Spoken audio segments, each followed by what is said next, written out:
¿Me confirmas? Vale. Informe. Listo, gracias.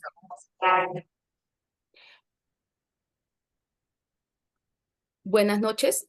Damos inicio al primer encuentro de esta clase programada entre la Universidad César Vallejo y las Unidades Tecnológicas de Santander.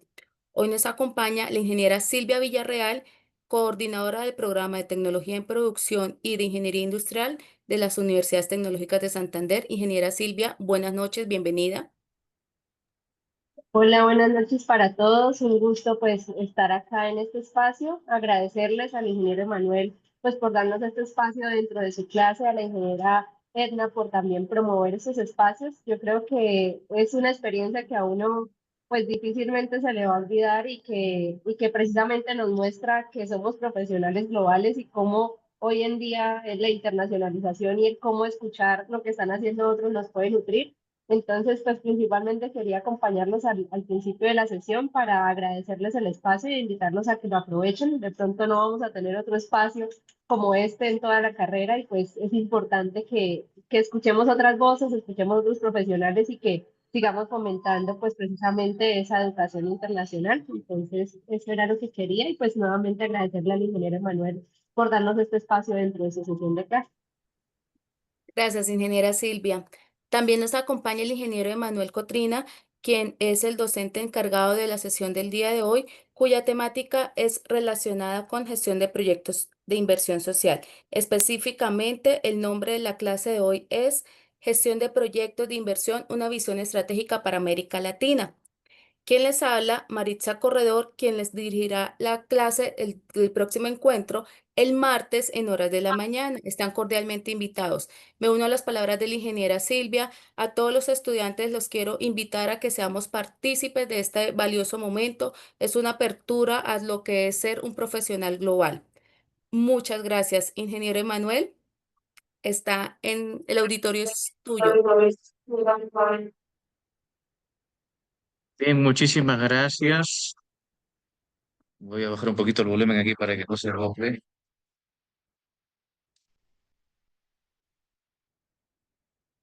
Estimada doctora Silvia, ingeniera Edna Corredor Suárez, docente y responsable de la clase Espejo, eh, extiendo mi agradecimiento y al mismo tiempo también felicito la predisposición de seguir fortaleciendo los lazos en términos académicos, en este caso y en esta oportunidad entre la Universidad César Vallejo de la filial Huaraz y con la Unidades Tecnológicas de Santander de Colombia,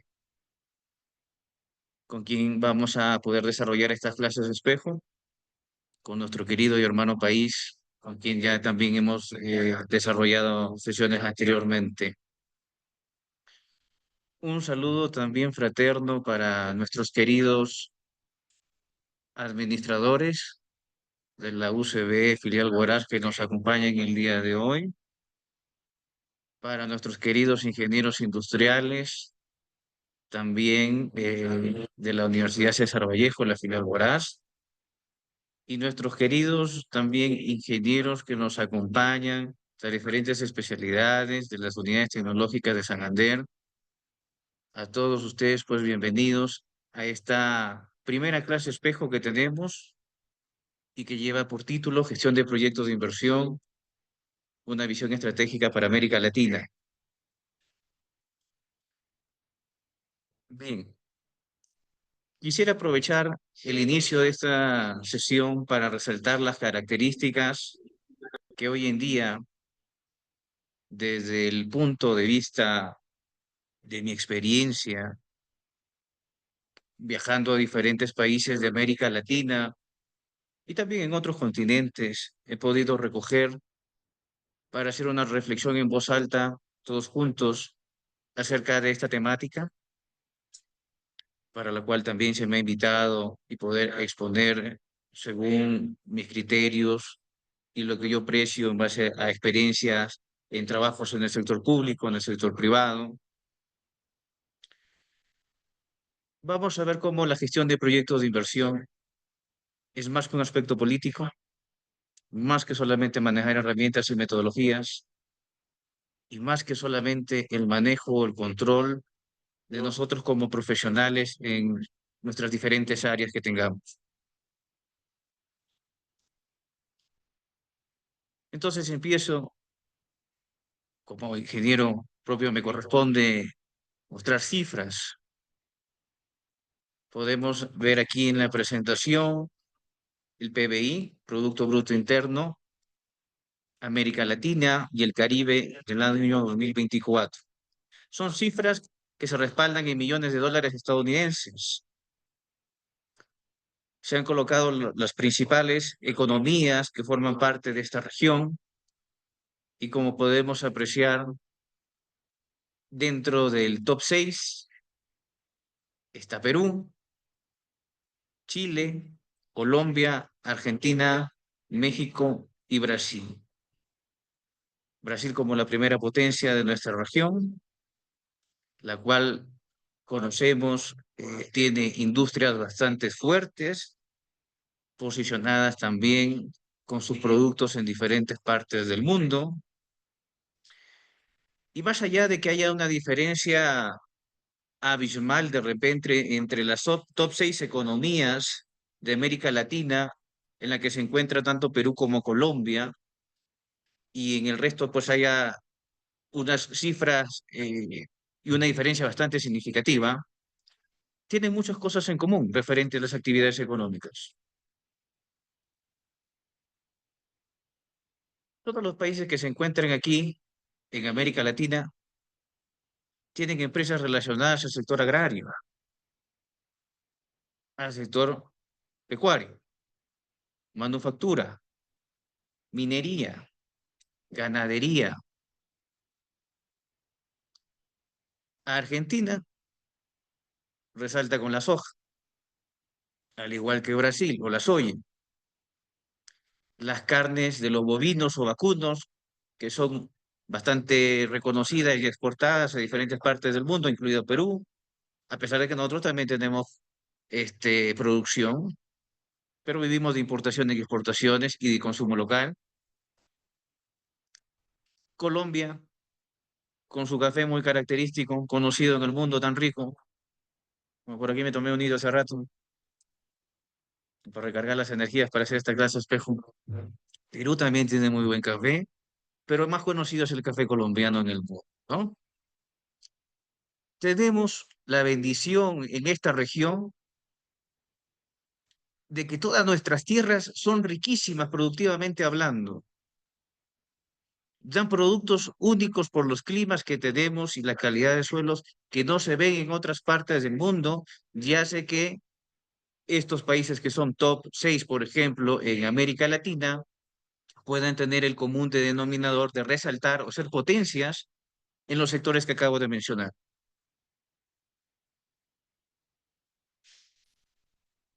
El Perú, para entrar un poco ya en un contexto nacional,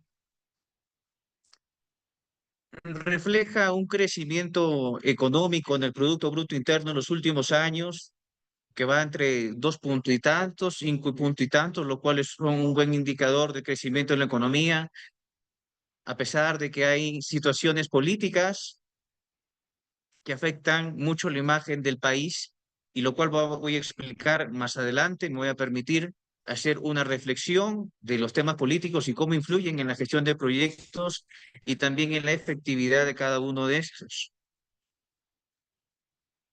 Para mencionar, como dicen, para muestra un botón, quisiera empezar por los proyectos de repente de gran envergadura, como por ejemplo los proyectos en los cuales ahorita somos top 1, top 2 en el mundo, como los proyectos agrícolas. Perú es el primer exportador de arándano en el mundo. Es el primer exportador de uva, mango, espárragos, alcachofas y muchos otros productos en los cuales ya empezamos a estar en el top 5, entre frutas y verduras u hortalizas. También en la producción de productos hidrobiológicos provenientes del mar, ¿no? En este caso, pues, algunos peces, mariscos, que son muy consumidos principalmente en mercados como Asia y Europa.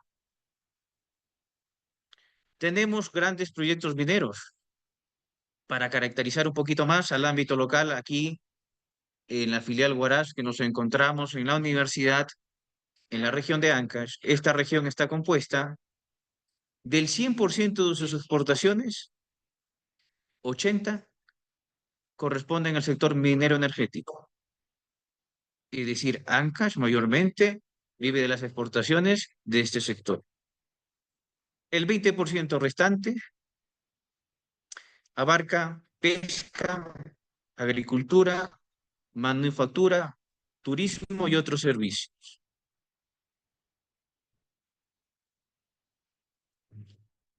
El puerto de Chancay, que seguramente habrán escuchado bastante porque este proyecto de gran envergadura coloca al Perú como uno de los hubs portuarios más importantes que tiene Latinoamérica.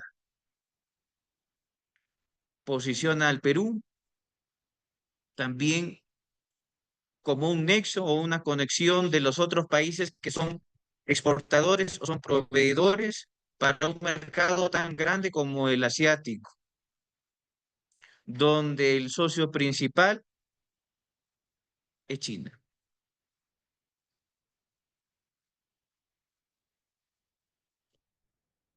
El aeropuerto internacional Jorge Chávez, que también sería un hub, en este caso, para las aerolíneas, para el comercio, para el turismo.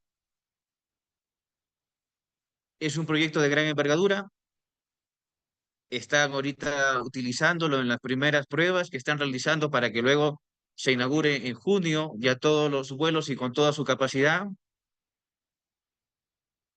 Y al igual que en los últimos años, el Perú continúa desarrollando muchos proyectos de infraestructura vial, carreteras, puentes, y tiene en desarrollo trenes o sistemas de trenes que van a conectar diferentes regiones o ciudades, con lo que se está avanzando poco a poco.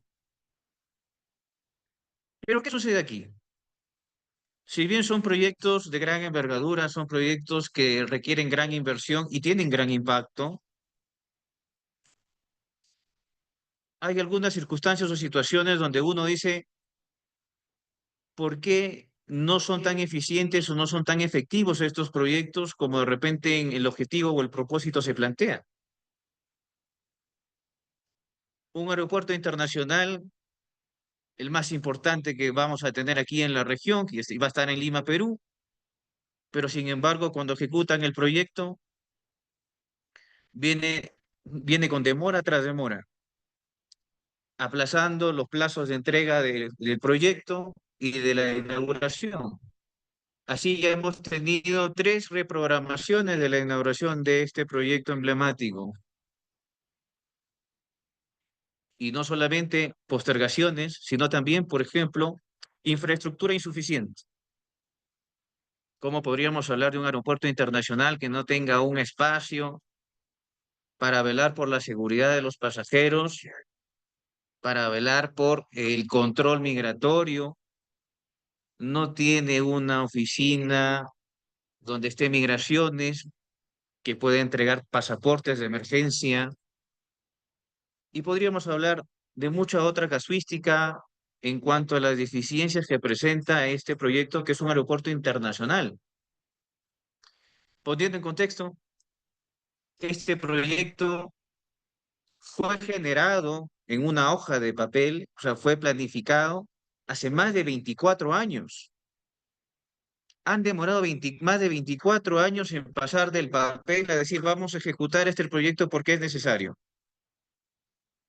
Y ahí entonces vamos a tocar un tema de qué tan eficientes somos nosotros para poder planificar y ejecutar en el tiempo que determinamos, ¿no? Vamos a ver también cómo el puerto de Chancay es una inversión extranjera que puede ser un arma de doble filo. Puede generar económicamente muy buenos resultados, pero políticamente y geográficamente de repente genera un impacto no tan positivo que voy a explicarlo posteriormente.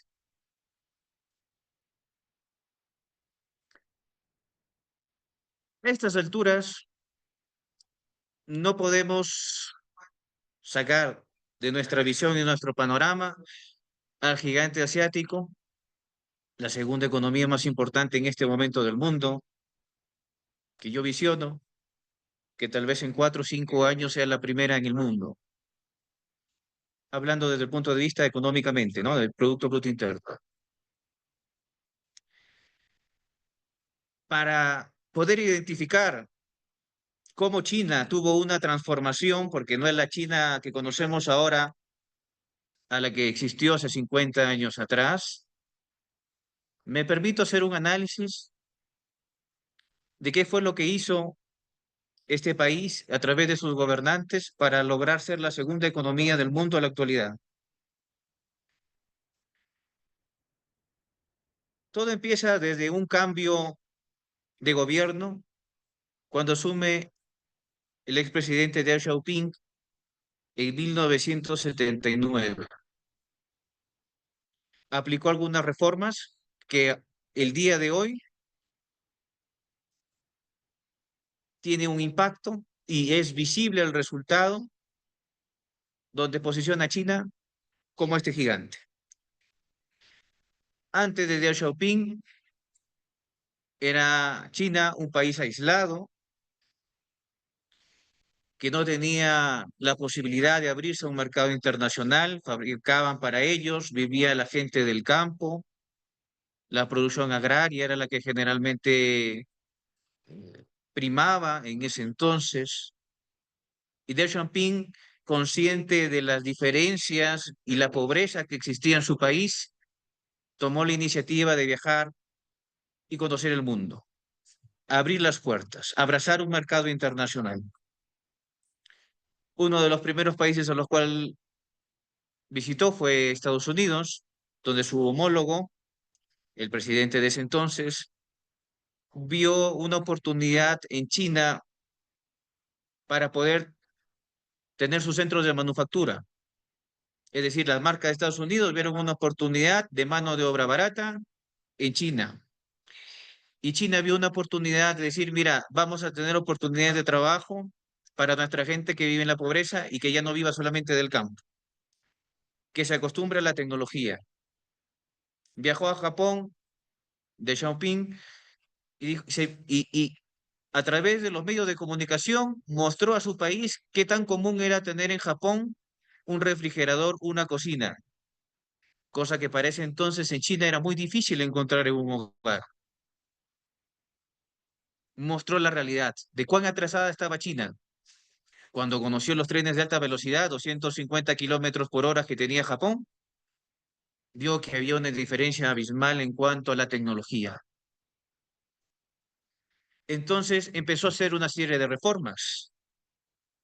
Una de ellas, y que generó gran impacto y resultado, y que posteriormente, ya en este último año, Perú quiere adoptar a raíz del puerto de Chancay, son las famosas ZEEs, zonas económicas especiales. Estas zonas económicas especiales empezaron en una provincia de Shenzhen, allá en China. Fue el experimento que tuvo el gobierno chino. En esta zona iban a operar empresas de inversión extranjera, privadas, para generar sus puestos de trabajo, y iban a actuar en esta región con ciertas condiciones especiales que favorecían la producción, desde el tema de impuestos, aranceles, tierras, las facilidades para que puedan crecer, convenios. Era un lugar o una región muy atractiva para la inversión extranjera y ellos decidieron probar en algunas partes de China, en algunas provincias, para ver qué tanto podían lograr en cuanto al resultado. Se dieron cuenta que Shenzhen, que es una provincia que da para el mar de China, creció en cuanto a Producto Bruto Interno más de 200 veces en un cortísimo tiempo. Implementaron otra zona económica especial en otras provincias y generó el mismo impacto y el mismo resultado. Y entonces la lógica dice que si tenemos un buen resultado en algo micro, lo podemos replicar y hacer macro. Y así empezó a cambiar su modelo económico China. Empezaron a abrazar el mercado internacional, teniendo empresas privadas y mixtas, con gran inversión y capital dentro de la región de China. Se involucró como un gran inversor. Qué importante. El Estado involucrado como una empresa, manejando sus inversiones y poniendo condiciones a las empresas que quieren venir a formar parte de la inversión china y decir, mira, yo quiero invertir contigo tanto porcentaje, 80%, tú 20%, damos la empresa juntos o desarrollemos tecnología o que la tecnología se quede en mi país, un Estado protagonista de los cambios. Adoptaron una política en la que China quería ser la factoría del mundo, desde la producción de una aguja hasta producción de smartphones, que ya conocemos que China es capaz de producir todo y con diferentes estándares de calidad que voy a mencionar más adelante. El modelo económico de China era en un principio decir, quiero venderle a cualquier economía del mundo. Ya tengo el know-how, ya tengo el conocimiento, tengo la tecnología para poder desarrollar algunos productos o servicios en las diferentes industrias. Lo que me falta es posicionarme. Y buscó insertarse a través de tratados de libre comercio, a través de convenios, de alianzas estratégicas en todas las partes del mundo, en todas las economías del mundo. Le tomó tiempo y lo logró. Pero ojo con lo que voy a decir. Seguramente pasó también en Colombia, en otras partes también de las regiones, que en sus inicios, cuando llegaban los productos chinos, 15, 20 años atrás, decíamos, oye, qué malos son los productos chinos por la calidad, ¿verdad? Eran muy económicos, sí. Respondía o era coherente ese precio económico porque tenían mano de obra barata, tenían tecnología, podían desarrollarlo y tener distribución amplia les permitía tener también unos costos muy bajos para obtener un precio de venta bajo también. Entonces tú tenías, por ejemplo, un equipo de China y un equipo alemán, el de China te costaba 5 veces menos. Tú decías, me compro el chino porque igual lo necesito el equipo, o igual necesito, por ejemplo, el juguete, ¿no? Para el niño. Esos papás tacaños que no querían gastar comprando juguetes de Fisher Price a los hijos, ¿no? Se compraban la marca china, pero eran tóxicos, ¿no? Pero todo esto responde a que no fue una casualidad, sino así lo planificó China. No quería preocuparse en ese entonces por la calidad, quería preocuparse por el posicionamiento en el mundo. O sea, su paso número uno no era pensar en la calidad, era quiero estar en todas partes del mundo y venderle a todas las economías del mundo. Paso número uno, superado. Lo logró. Una vez que China ya se posicionó en cualquier parte del mundo, entonces dijo, ahora sí, como ya le puedo vender a cualquier mercado, puedo preocuparme por la calidad de lo que yo fabrico. Y por eso, señores, que a la fecha ya podemos ver productos chinos que realmente cumplen con estándares, cumplen con características, son durables, son buenos y ya no son tan baratos o tan económicos. Porque ahora el modelo económico de China en cuanto a la manufactura de estos productos tecnológicos dice, yo te voy a vender un producto en función a lo que puedas pagar. Es decir, en el caso de los smartphones, que por cierto China tiene casi el 80% de los smartphones que se producen en el mundo, se producen en China. Así que para quienes digan, no, es que yo tengo mi iPhone, o tengo tal marca americana, se hizo en China, posiblemente. Entonces, ¿qué sucede aquí con los smartphones? Que, por ejemplo, si tú quieres un smartphone con las funciones básicas o características básicas, de repente no un espacio de almacenamiento tan amplio, pero que te sirva para llamadas, tomar fotos, etcétera, tú pagas el precio. Supongamos $200. Pero luego si quieres uno de gama media, que tenga una pantalla que resista los golpes y las rayaduras, que la cámara tenga más resolución, que tenga un mayor espacio de almacenamiento. Entonces de repente China ya no te lo vende a $200, ¿no? Te lo vende a $350. ¿Es malo o el que es más barato es más malo? No, simplemente cambian las características y va en función a lo que tú pides y a lo que puedas pagar. Entonces de ahí habrá una gama alta en la que de repente vale $600, donde la cámara saca hasta los poros de la hormiga, tienes espacio de almacenamiento increíblemente como para guardar todos tus viajes al extranjero, tienes con un lápiz inteligente y puedes sumergir el celular en el agua. Si tú quieres con esas características, China te pone el precio y dice, págalo. Entonces el modelo económico de China ahora es, yo te doy el producto en función a lo que tú puedas pagar porque yo ya lo puedo producir. Tengo los tres diferentes tipos de productos con calidad, porque tienen calidad, pero la calidad que tú quieras va a ir en función al precio que vas a pagar. ¿Mm? Otro de los grandes cambios, gracias a Deng Xiaoping, fue invertir en educación. Y esto vamos a resaltarlo como un aspecto importante también dentro de la gestión de proyectos, porque puedes tener tecnología, puede irte económicamente muy bien, pero si tu gente no está preparada para esos cambios o seguir creciendo, te estancas. Cuando llegó Deng Xiaoping al poder,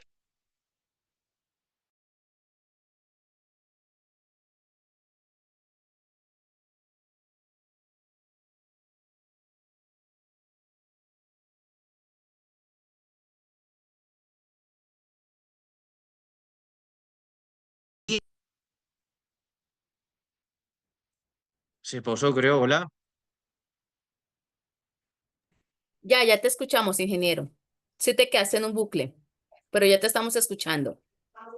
Ok, bien, muchas gracias. Mencionaba de que Deng Xiaoping invirtió mucho en la educación, oportunidades de becas para su gente en China. No era la beca para todos, pero sí en su pensamiento o en su filosofía de cambio decía, mira, puedo dar 10 becas. La gente va a ir al extranjero a estudiar, va a aprender de lo mejor de lo mejor.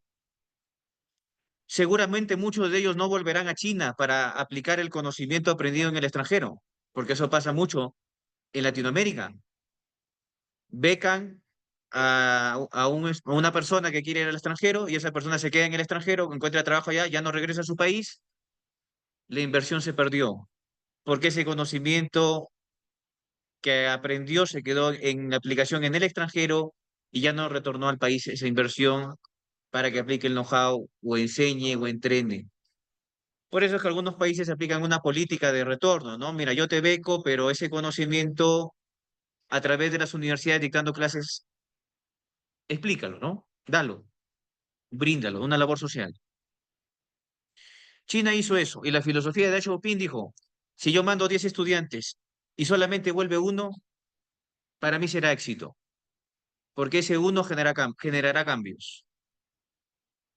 Y así, con algunas de las características que estoy mencionando, fue como este país asiático, que ahora es la segunda potencia del mundo, ha ido posicionándose, ha ido creciendo y ha tenido una transformación tal como tal para ahora no poder ignorarlo. Y posiblemente, en mi visión, en 13 o 5 años sea la primera potencia en el mundo. Acá la parte favorita, porque les gustan las fotografías, por aquí mis estudiantes. La foto soy yo.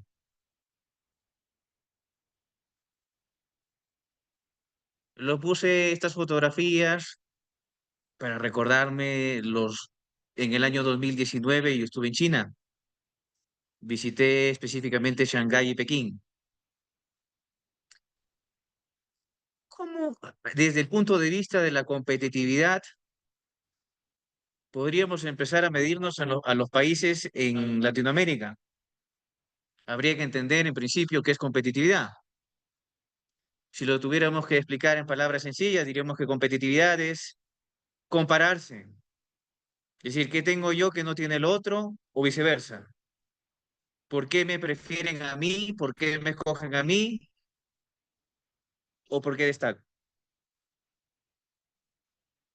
Entonces, yo quería hacer una precisión que en el año 2019 visité Shanghái y Pekín.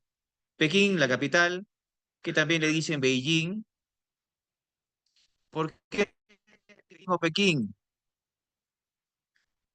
Recordarán hace muchos años atrás los Juegos Olímpicos de Beijing.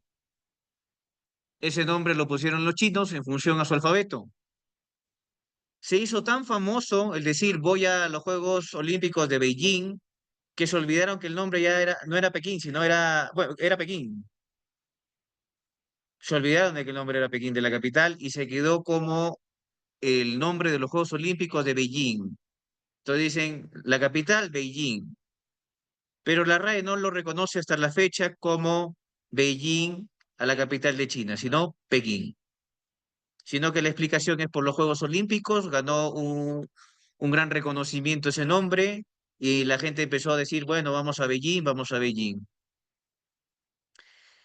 Beijing es la capital de China y también la capital cultural. Guarda muchos vestigios de esta cultura asiática, mientras que Shanghái es la capital económica. Los chinos le dicen la cabeza del dragón, como diciendo que es la punta de la lanza, diríamos aquí en Latinoamérica. Es la ciudad que más crece en el mundo desde el 2018. Básicamente, cada 2 semanas es como si construyera una mini ciudad Shanghái. Y tiene, déjenme decirles, absolutamente todo y de lo mejor del mundo. Tiene uno de los ascensores más rápidos del mundo, los edificios más grandes del mundo, las avenidas más grandes del mundo, los sistemas de trenes más veloces del mundo. Si yo quisiera comparar lo mejor del mundo con alguna economía, con alguna región o con alguna provincia, tendría que decir Shanghái. Si ustedes quieren conocer lo mejor del mundo, visiten Shanghái. Y no me han pagado los chinos para hacer esta propaganda, por si acaso, ¿eh? Vayan a pensar, porque tengo los ojos medio achinados, que me están pagando por mi descendencia asiática, pero no es cierto. Visité en China algunas empresas tecnológicas, lo cual pues me dio una visión y una percepción para poder opinar y compartir el día de hoy. Visité, por ejemplo, la empresa Nestlé, que es la fotografía que justamente está aquí en medio. Bueno, estaba más delgado, más joven, pero lo que tú puedes visualizar a grandes rasgos en estas empresas y que impacta es mucho la aplicación de las tecnologías y los procesos sistematizados, que nosotros como pues ingenieros conocemos muy bien.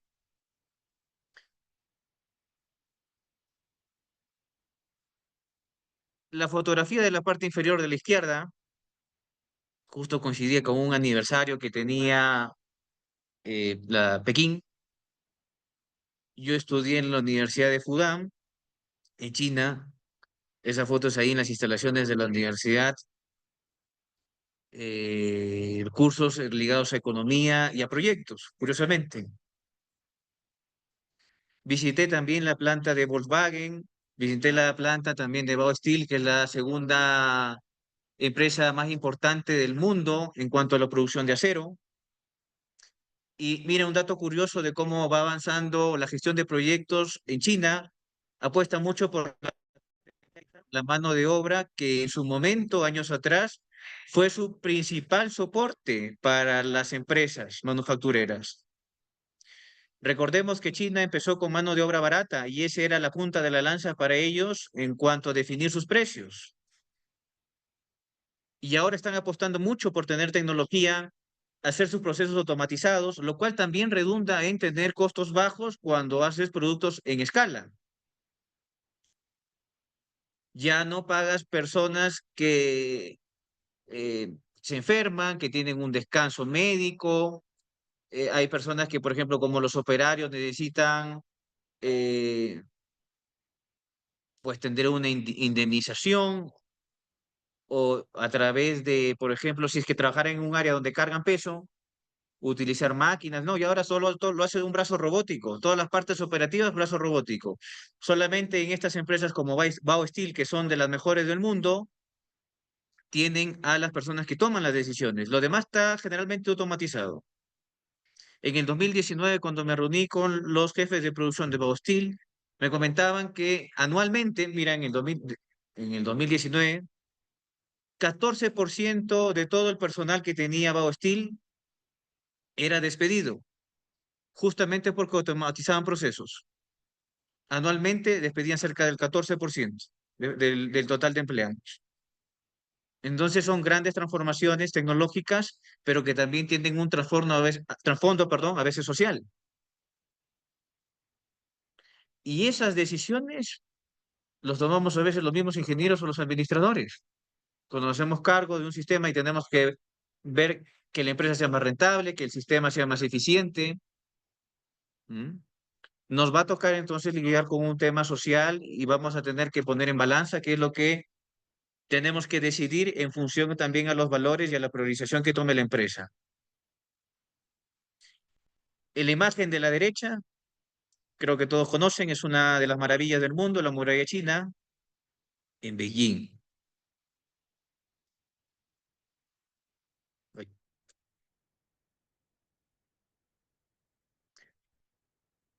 Colombia, ya tocaba hablar de un poquito más de Colombia. A nuestros hermanos del país vecino. Pero por favor, Estuve en Colombia, ingeniera. pero por favor, hablemos de Colombia. Ah, muy bien, ¿Cómo muy bien. vamos? Aunque de eso me encargaré un poquito más el día martes en clase. Por supuesto, ¿no? Pues un cafecito colombiano vamos a brindar ahí. Estuve en Colombia el año pasado. Aproveché el viaje turístico para poder también visitar algunas instituciones como el SENA de Colombia, ¿sí? Que es, entiendo, o corrija mi ingeniera, uno de los institutos tecnológicos más grandes que tiene Colombia, ¿es correcto? Sí, señora, así es. El SENA es un instituto que nació técnico, ya es tecnológico. Acá hay diferentes niveles de formación y en definitiva, es un proyecto de inversión social que ha sido exitoso, no solo por los resultados que dio en el momento, sino que la continuidad del mismo como tal. Eh, Algo que es de rescatar del SENA es que en la parte laboral y profesional, las empresas solicitan o confían en el criterio como tal de la profesionalización de la formación que brinda esta entidad. ¿Y cómo no hacerlo? Diría yo, porque allá voy a hacer un contraste entre Perú y Colombia en el sector educativo, sobre todo en el tema de institutos. En esta visita que yo hice a Colombia, me gustó mucho entender cómo es la visión en cuanto al sector educación allá.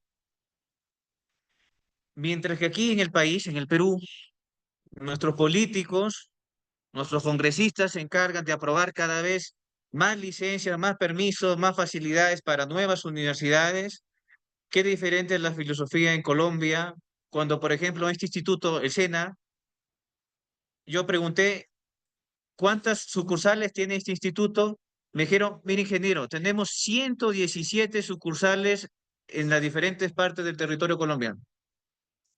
y me hace reflexionar nuevamente en voz alta sobre la situación en la que se encuentra Perú, pero también muchos de los otros países en América Latina en cuanto al sector educación o los proyectos que se plantean en el sector educación. A veces pensamos que tener más universidades es asegurar calidad y asegurar disponibilidad de la educación.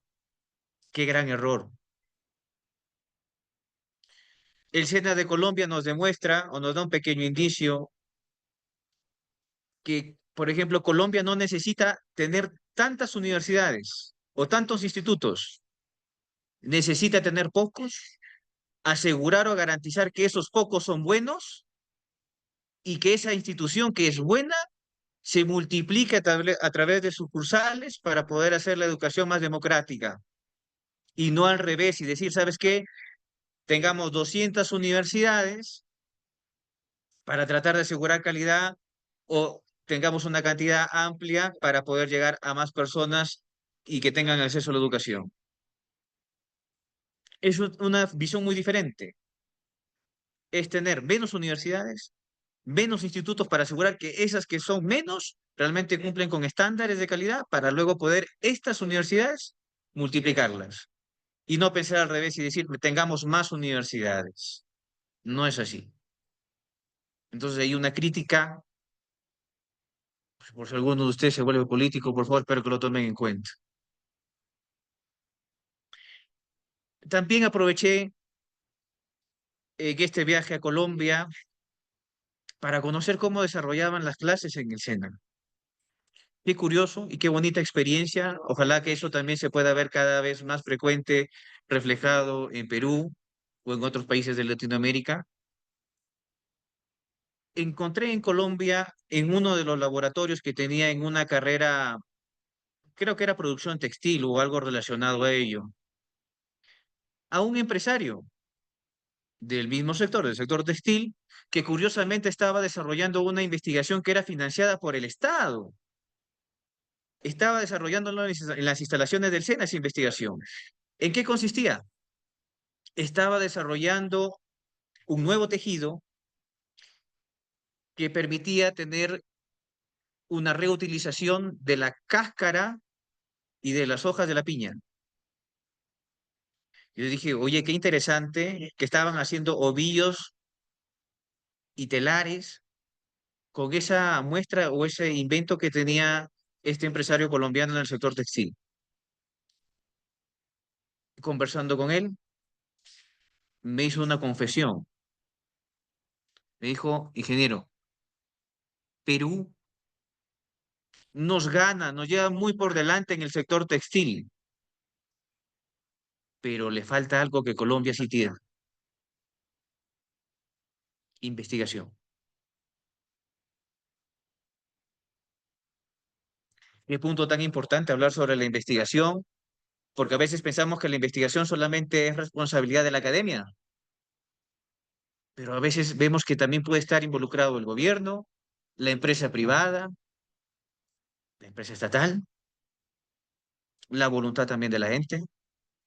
A mí me dijeron, ingeniero, en Colombia, quien no estudia es un vago, porque escogió ser vago, porque incluso la educación en el SENA también es gratuita. Yo digo, wow, ojalá, como me gustaría que acá en el Perú, Senati, Sensico y los diferentes institutos que existen aquí en el país pudieran hacer lo que hace el SENA. No solamente teniendo una educación técnica gratuita o tecnológica gratuita, sino que sea de calidad. Porque a veces hay un mal concepto en Latinoamérica, no solamente en Perú, donde dice que a veces lo gratis tiene que ser malo. Si quieres algo realmente bueno, tienes que pagarlo. Por eso ese concepto viene a raíz de la ineficiencia del Estado. No pago, no le mando a mi colegio a un hijo, perdón, no mando a mi hijo a un colegio público, lo mando al privado porque sé que el del estatal es malo. No le van a dar los cuadernos, los docentes no van a dictar sus clases, la infraestructura es pésima. ¿Y por qué no empezamos a reformular la idea de decir lo del Estado tiene que ser lo mejor y puede ser gratis? democratizamos la educación y la accesibilidad a gente que realmente tiene la voluntad.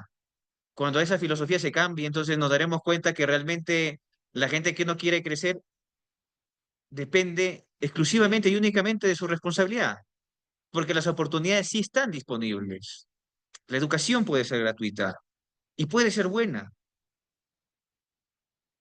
Un punto para trabajar ahí en América Latina con las políticas de las autoridades y concentrarse que el esfuerzo también tiene que venir por parte de la infraestructura en el Estado, en los servicios que ofrece el Estado. Finalmente, mi foto que está aquí al lado izquierdo, a ver si alguien de Colombia me dice dónde estoy, dónde me tomaron esa foto. Eso es en la hermosa piedra del Peñón, ubicado en Guatapé, en el departamento Muy de bien, Antioquia, muy Guatapé. cerca a Medellín. Es Lindísimo. espectacular. Y así como tiene Colombia una riqueza paisajística, como lo tiene, mira que también el común denominador muchos de los países en Latinoamérica, porque tenemos una belleza en tierras, en climas, en paisajes. Colombia vive mucho del turismo. Me parece que dentro de las 6 principales actividades eh, que aportan al Producto Bruto Interno está el turismo como uno de esos grandes pilares. Hay mucho todavía que aprender en cuanto a cómo gestiona este pilar del turismo como un ingreso económico de Colombia, porque Perú está muy por detrás, por ejemplo, en cuanto a PBI que aporta el turismo. Y eso que nosotros tenemos acá, una de las maravillas del mundo, que sería Machu Picchu, tenemos una de las civilizaciones más antiguas del mundo y tenemos una cantidad increíble de lugares turísticos, pero no son tan atractivos o no nos visitan tanto del extranjero como sí lo hacen con Colombia. Chile también nos supera en materia de turismo. Tiene más cantidad de extranjeros que llegan para visitar sus tierras. La pregunta sería aquí, ¿qué tiene Chile? ¿Qué tiene Colombia? ¿Qué tiene México? Que los hace más atractivos que el Perú en términos turísticos. Haciendo mi reflexión en voz alta, no solamente nos falta promocionarnos mejor, para posicionarnos mejor, nos falta también mucha infraestructura. En la ciudad donde me encuentro en este momento con los estudiantes, le denominan la Suiza peruana, Huaraz, en Perú, en la región de Ancash. Pero, a ver, para alguien que viene de Suiza o que conoce Suiza, lo único que se parece es el Nevado, ¿sí? Porque las calles, ni la infraestructura, ni la tecnología, ni el idioma, ni nada se parece absolutamente a Suiza. ¿Mm? Por acá se resienten, ¿ah? Se resienten que lo diga. Acá en Pero Colombia, tengo que ingeniero, hacer la presentación en base a mi visión. con base ¿Mm? en las estadísticas de lo que estás hablando en cuanto al turismo, realmente hemos tenido un crecimiento en los últimos años. El turismo representa para nuestro Producto Interno Bruto alrededor del 5%, 4,7%, y estamos enfocándonos muchísimo en todo lo que tiene que ver con el desarrollo sostenible o lo que llamamos ecoturismo. Entonces, hemos aprendido del turismo, hemos aprendido que aquellos pueblos cuya realmente nuestro sector mm, más fuerte es el agropecuario. Tú lo dijiste al inicio de la presentación y eso es el común que tenemos en Latinoamérica. Realmente ese es nuestro sector productivo más fuerte. ¿Qué hemos hecho como Colombia? Aprovechar el turismo, sí, sí, sí lo hemos fortalecido y no solo brindarnos, tenemos la posibilidad de 2 océanos, que es nuestra ventaja competitiva con otros países, pero no solo es eso, sino que estamos entrando en todos los municipios que aunque no tengan playa, como lo que tú visitaste en Medellín, no tenía playa, pero sin embargo es turístico. Estamos haciendo ecoturismo. Muy bien, entonces mira, linda la proyección de la ingeniera Edna, conocedora de de los proyectos turísticos que tiene Colombia. Hay un trabajo que da por resultado lo que tienen ahora. No es que es una casualidad, o sea, no basta y esto de repente es una mala filosofía aquí en el país, decir, oye, tenemos un atractivo turístico que es una de las maravillas del mundo. No basta con decir que tenemos una maravilla, tienes que trabajar para que esa maravilla gane el valor, el reconocimiento internacional. Yo cuando he viajado a China, cuando he viajado a algunas partes de Europa, nadie conoce el Perú, muy pocos conocen Colombia. El país que más les suena para ellos en Sudamérica es Brasil. Yo digo Machu Picchu, que es una de las maravillas del mundo, tampoco la conocen. Entonces, vamos desde el punto de vista de que también hay un trabajo de difusión y de hacer atractivo las maravillas que, por ejemplo, tenemos paisajísticamente aquí en Sudamérica para que vengan. Eh, Qué bonito sería un propósito de repente a mediano plazo que por lo menos Sudamérica tenga alguna de las megaciudades que existen en el mundo. China, por ejemplo, ya que habíamos mencionado este país asiático, tiene 15, tiene 15 megaciudades, tiene 15 ciudades donde tiene más de 10 millones de habitantes. ¿Cuántas de esas megaciudades podemos decir que tienen nuestros países, no? Entonces va a depender mucho de las actividades económicas que también vayamos generando en estas regiones o localidades.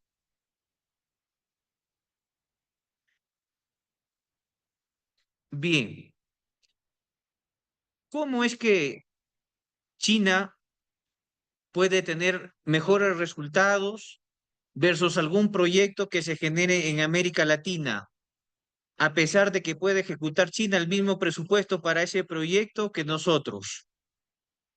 Descubrí algo curioso justamente cuando viajé a China. Voy a ver si puedo utilizar aquí la pizarra. Bueno,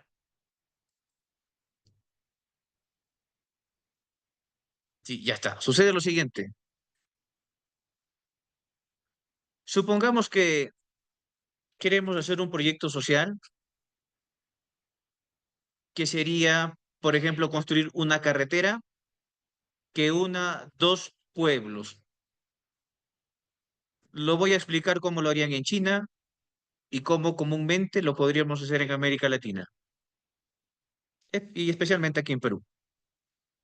Por ejemplo, en China, si quisieran conectar dos pueblos, por ejemplo, el pueblo A y el pueblo B, aquí tienen que hacer una carretera que conecte ambos pueblos. El proyecto puede estar valorizado, si quieres, en $2 millones.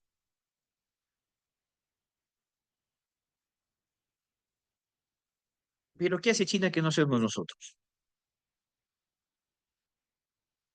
Planifica, el Estado es un inversor que espera que lo que invierte, sobre lo que invierte se genere un retorno y no solamente un impacto social. Entonces, para hacer esta carretera en China, que una al pueblo A y al pueblo B, China dice, ¿qué tiene el pueblo A y qué tiene el pueblo B? ¿Qué produce el pueblo A y qué produce el pueblo B? De repente, mira, el pueblo A tiene una cantidad de habitantes interesantes y tiene, por ejemplo, como uno de los principales cultivos, plantas de algodón. Tiene espacio como para poder poner varios plantas de algodón. Tiene gente que podría trabajar el algodón y la gente vive del algodón. Mira hacia el otro lado, donde estaría la carretera que conectaría ambos pueblos y se da cuenta que en el pueblo B tienen espacio para construir un puerto marítimo. ¿Por qué? Porque este pueblo tiene salida al mar. Entonces, para China sí es interesante invertir aquí, porque dice, yo necesito que ambos pueblos se conecten por un tema social, para que la gente esté bien, para generar bienestar, sí. Pero esa conexión me puede generar un beneficio económico, sí, porque Por ejemplo, la gente que está en el pueblo A puede producir algodón. En el pueblo B, yo pongo acá empresas manufactureras para que procesen el algodón y lo vuelvan tela, construyo el puerto marítimo y estoy exportando automáticamente algodón. ¿Tú crees que este sistema no va a generar más movimiento económico? Por supuesto que sí, porque va a atraer incluso más empresas.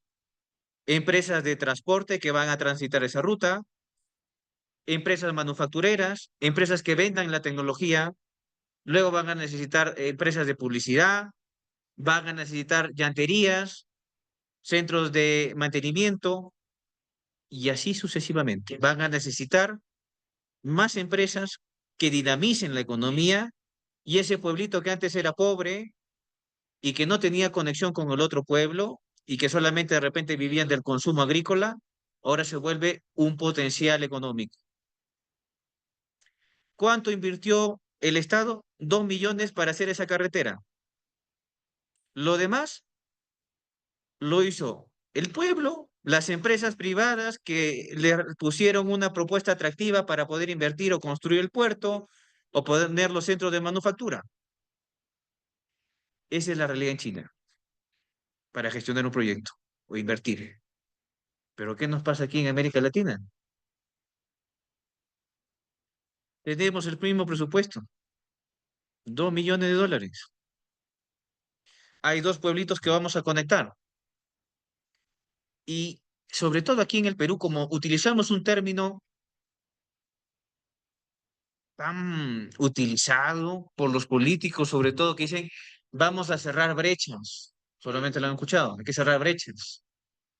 Lo económico, en lo social, en lo ambiental, en oportunidades de trabajo, etcétera, brechas, ¿no? Hacen proyectos para unir, por ejemplo, el pueblo A o el pueblo B. Hay que hacerles una carretera, dicen aquí en el Perú. Y de repente ese pueblito A tiene solamente 2 familias que viven allí. En el pueblito B viven 3 familias, pero hay que conectarlas a través de de la carretera por un bienestar social, ¿no? Para que los carros que transitan no se malogren, para que cuando ellos intercambien los productos no se marchiten o en una trocha pues se accidenten. Tiene el enfoque bastante social, pero no tiene un retorno sobre la inversión. Es decir, en el primer ejemplo, China invirtió 2 millones, solucionó un tema social, sí. El Estado tuvo retorno sobre la inversión, pero en el Perú y en muchos países de Latinoamérica también utilizaron el mismo presupuesto, 2 millones de dólares para hacer la carretera. Eso no generó ningún impacto económico, más que solamente en esa carretera que costó 2 millones, pasen unos caballitos con unas carretas o pasen algunas unidades vehiculares móviles. Esa es la diferencia que muchas veces no vemos frente a nuestros ojos. ¿Es importante generar proyectos con impacto social? Desde luego que sí, pero también hay que pensar cómo, pudiendo generar proyectos sociales y que beneficien a la sociedad, podemos también generar un impacto económico y un crecimiento para el país, que no solamente se enfoque en lo social. Porque, ¿qué sucede? Nos acostumbramos a proyectos en América Latina donde solamente a la gente le damos el pescado y no le enseñamos a pescar. Lo que hace China aquí es, oye, ya te di la accesibilidad, ahora ponte las pilas para que tú puedas poner tu empresa de algodón, tu empresa, tu llantería, tu grifo, tu empresa manufacturera. ¿Me dejo entender? Una visión diferente en la gestión de proyectos.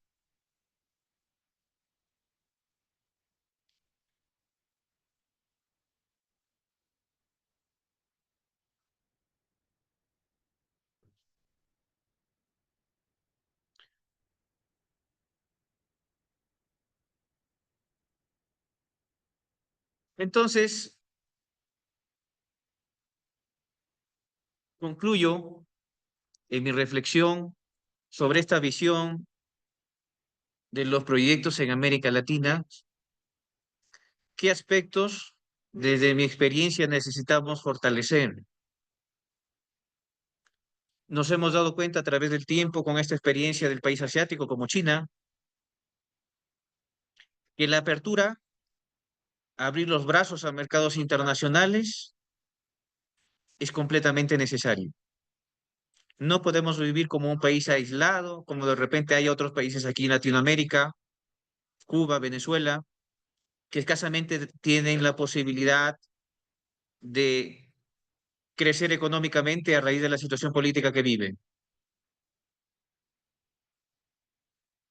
Importaciones, exportaciones, aranceles contribuyen mucho con el tema de la apertura, así como los tratados de libre comercio que se generan o alianzas estratégicas entre los países de América Latina. Acá existe, por ejemplo, la Alianza del Pacífico, una iniciativa muy positiva para hacernos más competitivos como región y que, por cierto, Colombia forma parte de esa Alianza del Pacífico.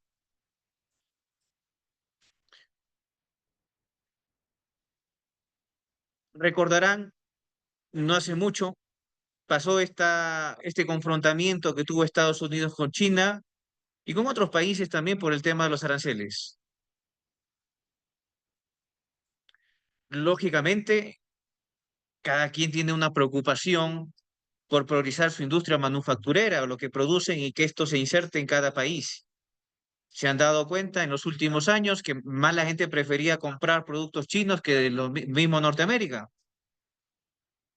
¿Atentaba eso contra la industria norteamericana? Por supuesto que sí. Entonces los estados tienen que tomar ciertas medidas para protegerse también y proteger lo que fabrican. Alianzas estratégicas es otro punto muy importante para mí, no solamente de un país con otro país. Hace algunos años atrás, 15 a 20 años aquí en el Perú, los colegios profesionales eran foros de consulta.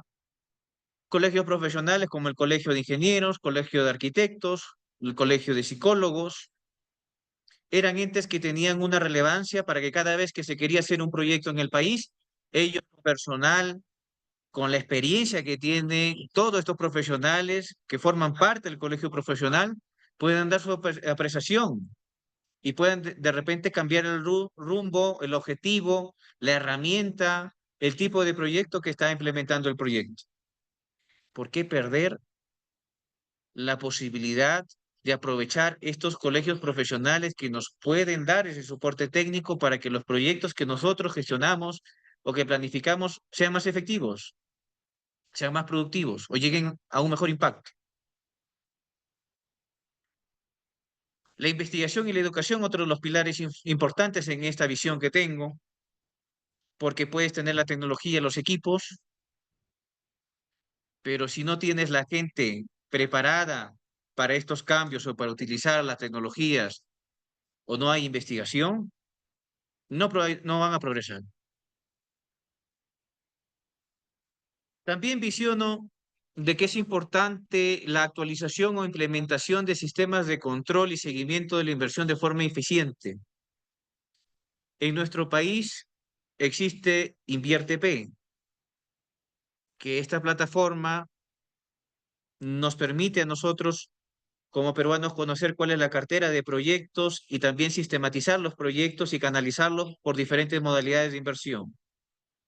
Obras por impuestos, que también Colombia tiene este tipo de modalidades, proyectos en activos, asociaciones público-privadas, que es una modalidad muy común utilizada aquí en el país, principalmente para carreteras. Y va a depender mucho del control y seguimiento que haga el Estado. Las políticas de inversión también tienen que cambiar. Si se quiere tener un crecimiento sostenido en las zonas económicas especiales, es un gran punto de referencia, como lo están queriendo ahora implementar en el hub portuario en Chancay. Tiene que haber una zona estratégica, la cual tenga diferenciación en cuanto a los impuestos que pagan, para que las empresas vengan y se posicionen cerca del puerto de Chancay, instalen sus fábricas, contraten su personal y Perú en ese hub portuario no solamente sea un centro logístico, sino también manufacturero. Y la industria peruana siga creciendo. Pero no lo va a hacer solamente por cuenta propia. Tiene que haber inversión extranjera y para lo cual regreso a los puntos anteriores, desde el punto de vista incluso de la apertura y los aranceles.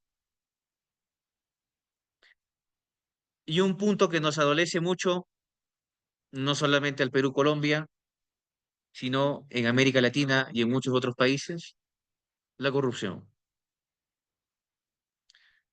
Gestionar proyectos bajo intereses de pocos que son coludidos afecta mucho, sobre todo en proyectos sociales o de infraestructura. Y así tenemos, por ejemplo, y esto creo que también ha pasado en Colombia, puentes que se construyen y a los 2 meses de repente se derrumban. ¿Qué es lo que sucede? Mal diseño de los ingenieros, de los arquitectos, fue en la planificación, fue en la ejecución, fue de repente un presupuesto que no alcanzó para la compra de los materiales. Muchas veces, déjenme decirles, para quienes hemos trabajado en proyectos de infraestructura, sabemos que a veces meten mano negra, roban en los materiales y, por ejemplo, si tenían que utilizar para la construcción de un puente 5.000 sacos de cemento, se perdieron 500 y de los ladrillos o de repente las varillas de acero terminan en la casa de alguno de los dueños de la obra.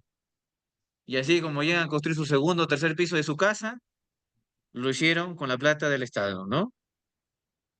Entonces, el tema de la corrupción realmente es algo que va a tomar un tiempo manejarlo aquí en América Latina, mientras que quien está a la cabeza también no pueda tener un control sobre la gente que tiene en cada una de las instituciones.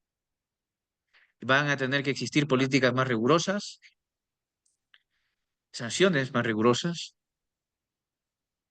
para poder empezar a ver cambios.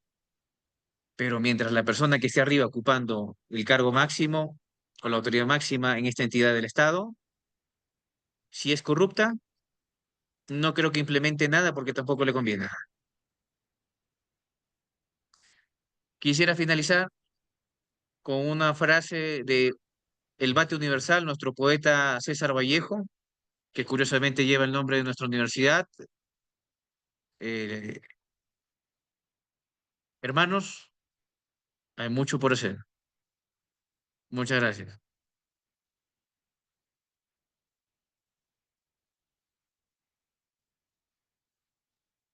Yo creo que acá están aplaudiendo porque ya quieren que termine la clase, ya quieren irse a casa ya. Tomemos lo que están aplaudiendo porque están emocionados por lo que acaban de escuchar. Ingeniero, muchas gracias por compartir su punto de vista, por compartir las experiencias vividas en China. Es interesante ver cómo la producción masiva de China, si bien es cierto que permeó a nuestros países, al tuyo y al mío, también es cierto es que nos da una lección de cambiar de cultura, ¿no? Cómo el chino se propone dar cumplimiento a un objetivo propuesto en un proyecto y lo logra, independiente si el presupuesto no le alcance. Si ya se comprometió a ejecutar una obra, lo logra. Y eso nos lo ha dicho la experiencia, nos lo dice la historia, nos dice su propia cultura, su propia historia como tal de China. Particularmente ahorita en Colombia, estamos viviendo, eh, haciendo la construcción del metro en nuestra ciudad capital. No lo teníamos. Y lo estamos haciendo y uno de los grandes ejecutores que tenemos en esa mega construcción son empresas chinas. Y es interesante cómo han avanzado, cómo el cronograma se está cumpliendo y ya parece ver una luz verde para poder tener metro acá en Bogotá. Entonces, muy bien lo explicaste. China nos ofrece diferentes niveles de calidad, pero también nos enseñó a hacer, a nosotros los industriales, que esa es nuestra razón de ser, a producir en masa y mirar que la calidad es subjetiva, ¿no? La calidad depende del presupuesto. y eso nos lo ha enseñado China a nivel mundial y creo que ahora sí estamos hablando idiomas similares, China y otros países.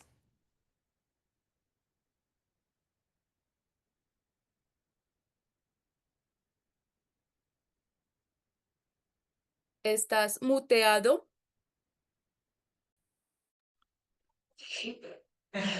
No, sí, parece que se fue un ratito la conexión, pero ya estamos aquí. Ok, ok, ok.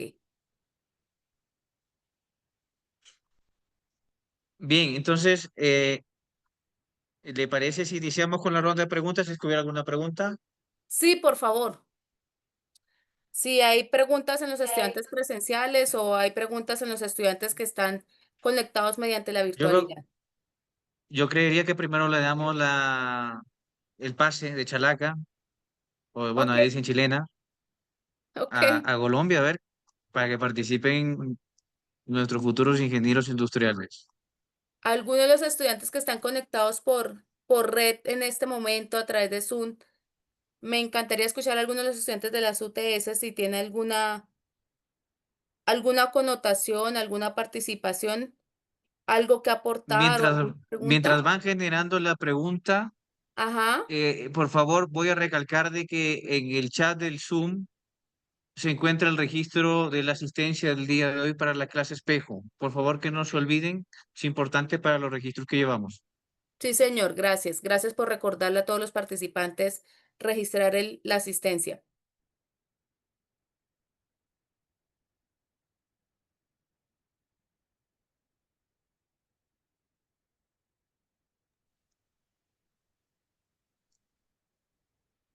Sí, porque me han enviado el Zoom.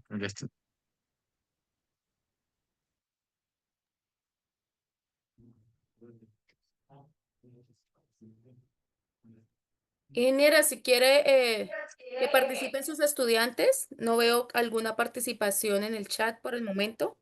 Ha quedado todo clarísimo entonces para Colombia, me alegro. Pronto les voy a estar Posiblemente. visitando nuevamente. Por favor, bienvenido, bienvenido a mi universidad. La UTS es un excelente ejemplo de lo que es un muy buen proyecto de desarrollo social y de educación, ¿no?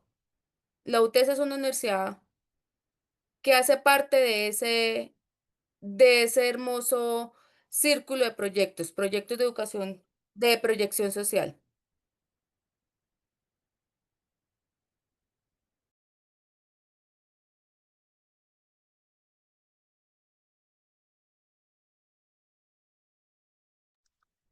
Todo cristalino por acá también.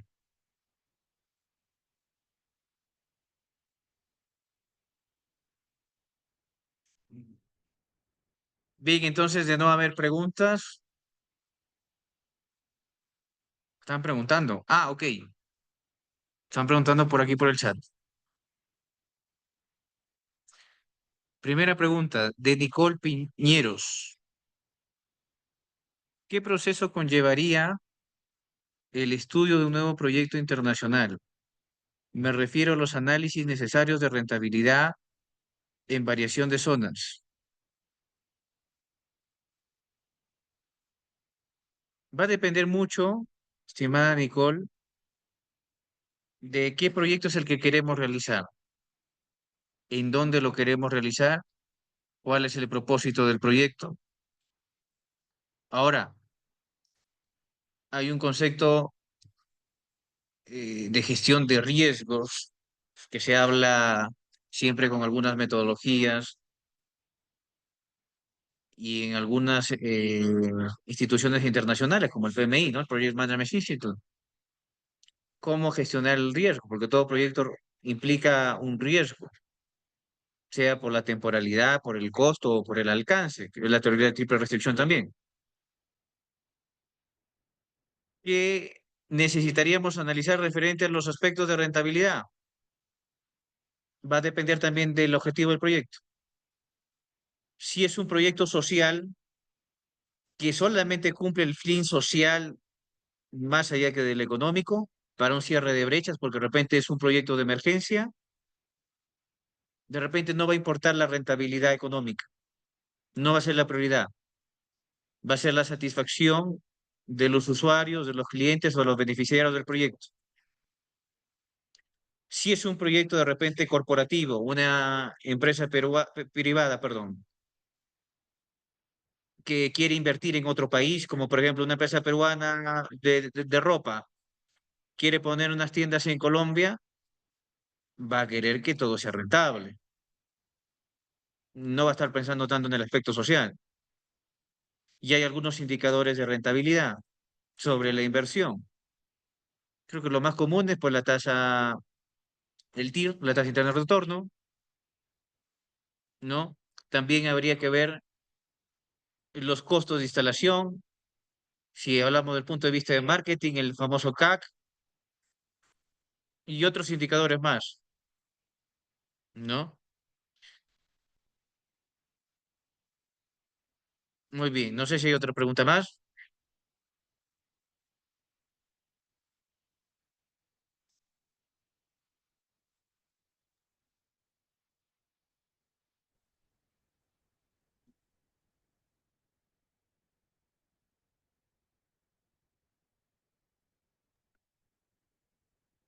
Bien, entonces de no haber más preguntas, ingeniera, vamos a proceder a finalizar la clase por el día de hoy y finalizamos como empezamos. Vamos a ir a la carátula. Claro que sí.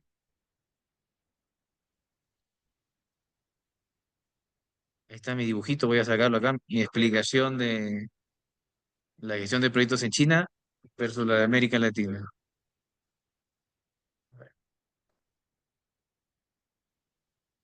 Ahí está. Muy bien, inicio yo, en todo caso, ya que ya yo cerré la ponencia, agradeciendo nuevamente y reiterando mi afectuoso saludo, mi cariño por el hermano país de Colombia, por nuestros ingenieros y administradores que nos han acompañado también en esta sesión. Recalcar que el día martes continuamos con la segunda clase espejo, que también involucra temas de gestión de proyectos, que va a ser la autora de esta ponencia, la ingeniera Edna Corredor, de Colombia, de la Universidad Tecnológica de Santander. Y cerrando la ponencia el día de hoy, si nos ponemos a ver con lupa, nos vamos a dar cuenta en una radiografía que los países de Latinoamérica tenemos más cosas en común de lo que pensamos. Desde los problemas hasta las actividades económicas. Muchísimas gracias, ingeniera. Ingeniero Manuel, mil gracias por su tiempo, por compartir sus experiencias, sus conocimientos con nuestros estudiantes. A ustedes, estudiantes, muchas gracias por estar acá, por darse esta oportunidad de participar en una clase internacional. Me uno a las palabras del ingeniero Emanuel. Espero verlos el martes. El martes va a ser vía Teams. Ingeniero Emanuel, yo ya te compartí el link para que tus estudiantes puedan ingresar. Entonces, los esperamos ver en esa clase. Vamos a hacer un breve análisis, como un abrebocas, es un breve análisis de una metodología muy colombiana que es MGA. No la voy a alcanzar a explicar en su totalidad, es casi imposible, pero sí que sepa que tenemos una metodología que nos permite hablar, que nos permite formular y gestionar proyectos en Colombia y adicionalmente a eso, pues una breve análisis de los estados de los proyectos más significativos en Colombia. Ingeniero, mil gracias a ustedes, estudiantes. Creo que no siendo más feliz noche para todos. Sí, ingeniera, pues feliz noche para todos. Ya nos estamos viendo el martes. Vale, sí, señora. Muchísimas Sí. gracias. Por favor, me compartes la reunión grabada. Feliz noche para todos. Bye. Ahí está, se están despidiendo los estudiantes también por aquí. Sí, que feliz noche. Me dicen a ver cuándo una reunión con los estudiantes de Colombia. El ma- No, mentira, mentira. Siempre bienvenidos, siempre, siempre. Bienvenidos a Colombia. Y también espero ir pronto a Perú. Muy bien, pues le tomo la palabra. Por acá estaremos viéndonos. Vale. Feliz noche para todos.